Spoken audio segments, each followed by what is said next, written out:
बिस्मिल्लाहिर्रहमानिर्रहीम। नरेंद्र मोदी का नया ड्रामा। भारत ने 8 महीने के बाद पहलगाम वाक़े की चार्जशीट पेश कर दी और चार्जशीट में पाकिस्तान को भी घसीट लिया। भारत में मुसलमानों की ज़िंदगी जीरन है। बिहार के वज़ीर आला ने मुस्लिम लेडी डॉक्टर का नकाब नोच डाला। सिडनी में होने वाले दहशतगर्द हमले का भारत के साथ ताल्लुक साबित होते ही भारत ने खुद को दहशतगर्दी से मुतासरा मुल्क साबित करने के लिए गड़े मुर्दे उखाड़ना शुरू कर दिए।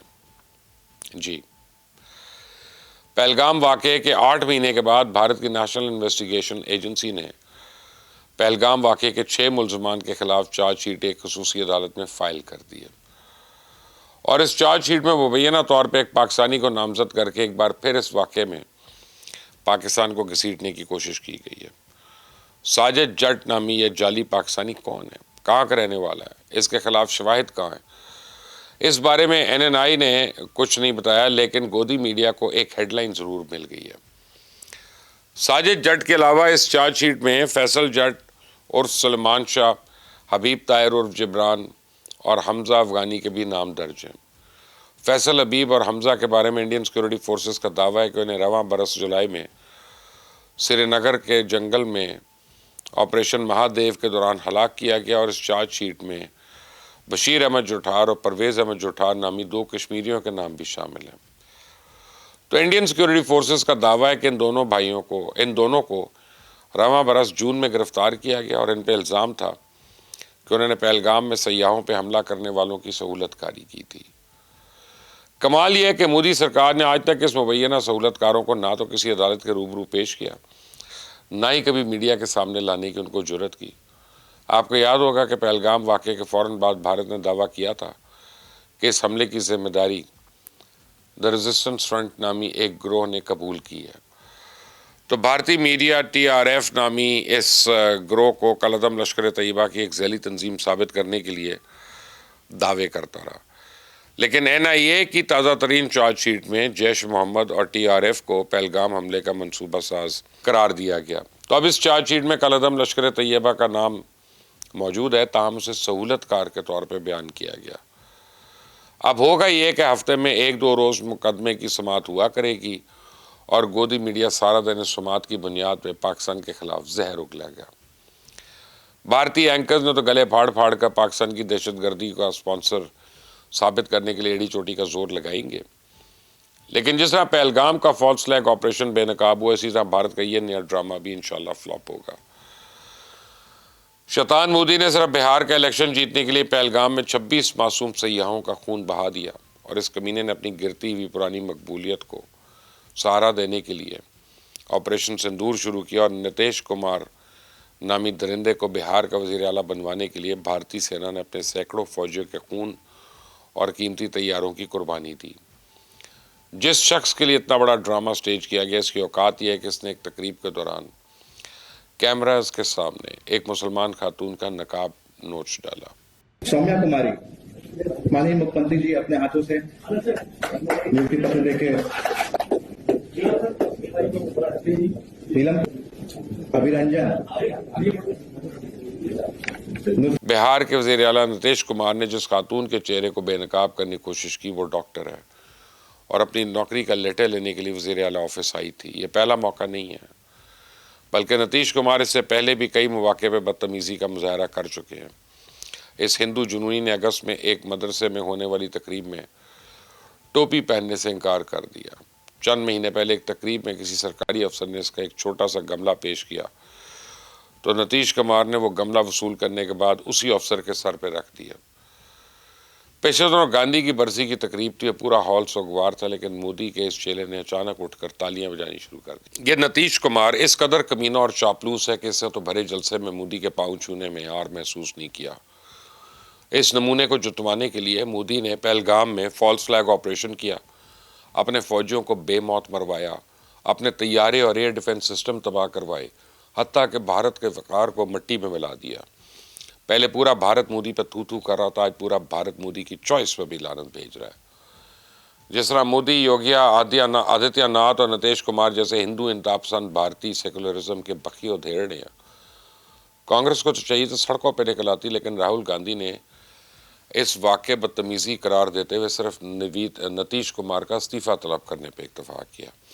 और भारत के नाम नहाद सियासतदानों से तो अदाकारा राखी सावंत अच्छी है, जिसने कम अज़ कम इस वाक़े के खिलाफ खुलकर आवाज़ तो उठाई। इसने मोदी और इसके चेलों को दो टोक अल्फाज में याद कराया कि भारत का आइन हर शहरी को मजहबी आज़ादी का हक देता है। तुम कौन होते हो किसी खातून का नकाब छीनने वाले या खींचने वाले? ना रिस्पेक्ट करती हूं, आप ऐसे ऐसे हरकतें कर रहे हैं। अगर आपके पास मैं आती हूं, हाँ, अगर आपको ऐसे पूरे सर्रे बाजार में सबके सामने अगर मैं ऐसे आपके धोती खींच लूं, आपके चड्डे का नाड़ा खींच लूं, कैसा फील होगा आपको? औरत को एक तरफ आप इज्जत देते हो और उसकी इज्जत उतारते हो, शर्म नहीं आती आपको? आप मेरे फेवरेट नेता हैं, फेवरेट, लेकिन ये क्या हरकत कर दी आपने एक इस्लामिक वुमन के साथ? जी और जीने दो, ये गलत बात है। आपको माफी मांगनी चाहिए। आप माफी मांगे, मीडिया बुलाएं, उस औरत के सामने बहन बोलकर आप माफी मांगे। नीतीश जी, आप माफी मांगे। मैं आपकी इज्जत करती हूं, मैं यूपी बिहार की इज्जत करती हूं, लेकिन औरत के साथ ऐसा अत्याचार और उनकी इज्जत के साथ खेला जाए, स्पेशली बुरखे के साथ, यह बर्दाश्त नहीं होगा। हमें नहीं होगा यह बर्दाश्त।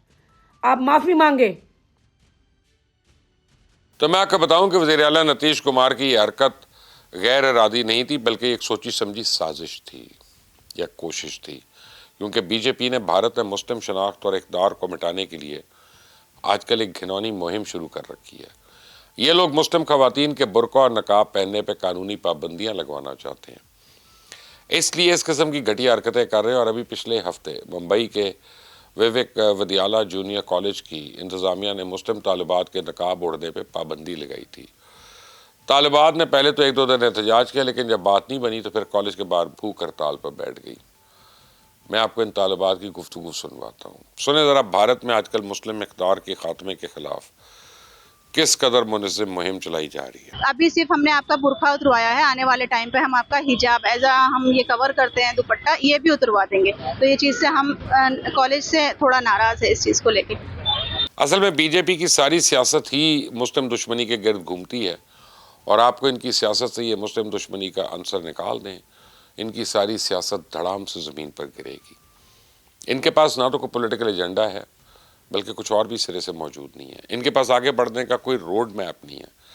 ये आज भी तकसीम करो, लड़ाओ, हुकूमत करो के असूल पे अमल पैरा है। आप देखें, जो ही कोई इलेक्शन करीब आता है तो गौ रक्षा के नाम पर मुसलमानों के साथ मारपीट के वाक़यात शुरू हो जाते हैं।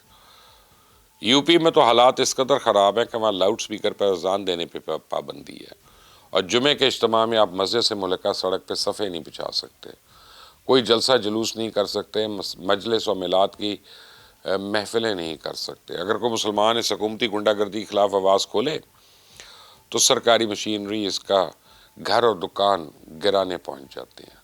यूपी में अब तक 20 मसाजिद और मदारिस को गैर कानूनी करार देकर गिराया जा चुका है, और ये सिलसिला जारी है। मुसलमानों के खिलाफ इस गैर कानूनी अमल के खिलाफ कोई सुनवाई नहीं है। अदालतें चुप है, सिविल सोसाइटी खौफजदा है, जबकि पार्लियामेंट खुलकर इस इंतहा पसंदी का साथ दे रही है। मैं आपको लोकसभा में बीजेपी के एक रुकन की गुफ्तगू सुनवाता हूँ। सुने ज़रा, अरुण गोयल नामी ये मुंतखब अवामी नुमाइंदा किस ढिठाई के साथ मस्जिद में कैमरे नस्ब करने की करारदाद पेश कर रहा है। अतः मेरा सरकार से आग्रह है कि केंद्र सरकार मस्जिदों और मदरसों में भी मंदिरों, स्कूलों, चर्चों तथा अन्य सार्वजनिक स्थलों की तरह सीसीटीवी कैमरे अनिवार्य करने हेतु एक समान राष्ट्रीय सुरक्षा नीति बनाने पर विचार करें। दुनिया का कोई मजहब, कोई कानून, कोई आईन इस किस्म की मजहबी पाबंदियों की इजाज़त नहीं देता, लेकिन भारत में इसकी खुली इजाज़त है। भारत मुसलमानों को सड़कों पर सरेआम रोक कर पूछा जाता है कि अगर तुम मुहिब्बे वतन हो तो वंदे मातरम का तराना गाओ और पाकिस्तान के खिलाफ नारे लगाओ। ये कैसी जमहूरियत है जो दूसरों की राय का एहतराम ना करे? ये कैसी रोशन ख्याली जो मुखालिफ को जीने का हक ना दे? और ये कैसी हुब्बुल वतनी है जो नफरत का प्रचार करती है? तो मेरा ईमान है, कुफर का निज़ाम तो चल सकता है, जुल्म का नहीं। बीजेपी को एक दिन अपने इस जुनून की कीमत चुकानी होगी, और यकीन माने वो दिन बहुत जल्द आने वाला है। इस चैनल को सब्सक्राइब करना मत भूलें, बेल आइकॉन को प्रेस करें, कमेंट्स में अपनी राय दीजिएगा। अंटिल द नेक्स्ट टाइम, अल्लाह हाफिज़।